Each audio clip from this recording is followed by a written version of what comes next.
Pernah berpikir kalian sebelum mau melakukan investasi saham, itu kalian sebenarnya perlu aplikasi apa saja ya untuk bisa menganalisa suatu saham seperti analisa bagian fundamentalnya atau bahkan teknikalnya? Well, dari video ini saya akan membahas beberapa aplikasi dari smartphone dan desktop yang penting untuk berinvestasi saham. Untuk yang pertama, ini adalah RTI Business. RTI Business ini ada di desktop dan juga di mobile. Nah, di app RTI Business ini ada beberapa fitur yang kalian bisa gunakan dan ini 100% gratis. Yang pertama itu adalah kalian bisa melihat indeks komposit kita secara umum.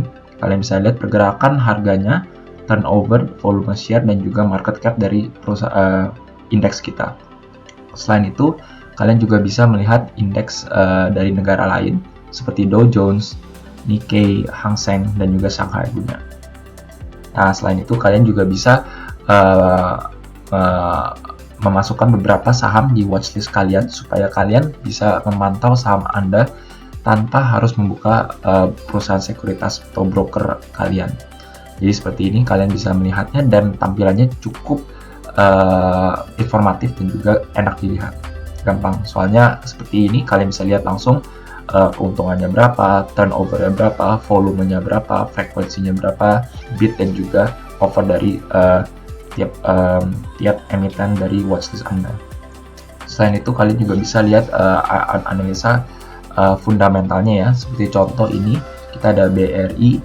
Dari BRI ini kita ada bisa lihat keuangannya, jadi pertumbuhan keuangannya.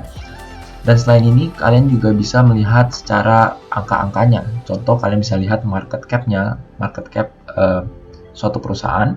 Kalian bisa lihat aset, ekuitas, net profitnya, dividen, dan juga beberapa informasi-informasi lain yang cukup penting untuk kalian menganalisa apakah suatu perusahaan ini layak untuk dikoleksi. Oke, next yang selanjutnya ini adalah Stockbit. Oke, jadi Stockbit ini sebenarnya suatu perusahaan sekuritas ya. Dia ini kayak broker di mana kalian bisa membuka akun Stockbit untuk mendapatkan RDN dan juga melakukan transaksi di Stockbit. Tetapi jika kalian mempunyai broker lain, sebenarnya kalian masih tetap bisa menggunakan Stockbit ini untuk mendapatkan informasi di mana RTI ini tidak ada.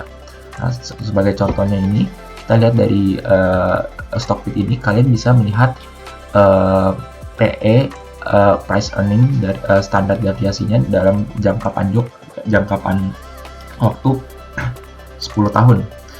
Pentingnya ini adalah jadi kalian bisa tahu nih kira-kira secara min ini tuh price earning suatu perusahaan tuh di mana dan apakah saat ini evaluasinya sudah cukup mahal atau tidak.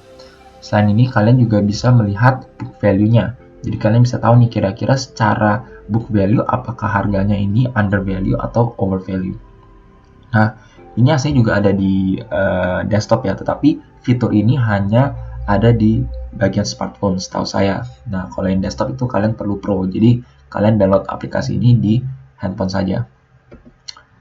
Nah, yang selanjutnya ini adalah TradingView. Jadi ini mungkin kalau kalian nonton YouTube beberapa analisa saham ini pasti kalian sering lihat ya orang pakai TradingView untuk menganalisa suatu saham. Nah, ini enaknya di sini adalah sama ya, seperti bisa melihat kalian bisa mengelis watchlist kalian dan selain ini kalian bisa melihat indeks komoditas. Ini yang paling penting menurut saya dari TradingView. Jadi kalian bisa lihat oil, gold, coal dan yang lain. Nah, selain itu ini yang bagian desktopnya. Di bagian desktopnya ini kalian bisa melihat chartnya dengan gambar yang luas. Dan tampilannya juga cukup gampang untuk dilihat ya, jadi menurut saya ini cukup enak TradingView ini. Dan TradingView ini yang gratis ya, ini 100% gratis, tapi yang gratis ini kalian cuma bisa mempunyai mentampilkan 3 technical indikator, jadi nggak banyak-banyak tapi sudah cukup. Oke, yang selanjutnya ini jadi itu adalah 3 aplikasi ya yang menurut saya cukup penting. Nah, tapi selain ini tuh sebenarnya ada aplikasi lain yang cukup penting, yaitu adalah aplikasi untuk informasi. Nah, maksud saya ini adalah karena dari bagi saham ini kalian perlu aplikasi-aplikasi yang dimana kalian bisa mengakses informasi-informasi seputar ekonomi kita. Contohnya itu adalah CNBC, Kompas, Kontan ID, dan juga bisnis.com. Dan yang paling utama itu adalah IDX-nya sendiri dari Bursa Efeknya. Jadi Bursa Efek ini kan ada websitenya sendiri ya. Nah, dari sana itu kalian bisa mendapatkan banyak informasi seperti laporan keuangan suatu perusahaan. Nah, tapi kalian harus perlu hati-hati juga ya, misalkan untuk berita-berita ini kalian harus memastikan kalau beritanya itu benar. Soalnya walaupun mereka ditayangkan di beberapa perusahaan yang ternama seperti CNBC atau Kompas, itu kadang-kadang informasinya suka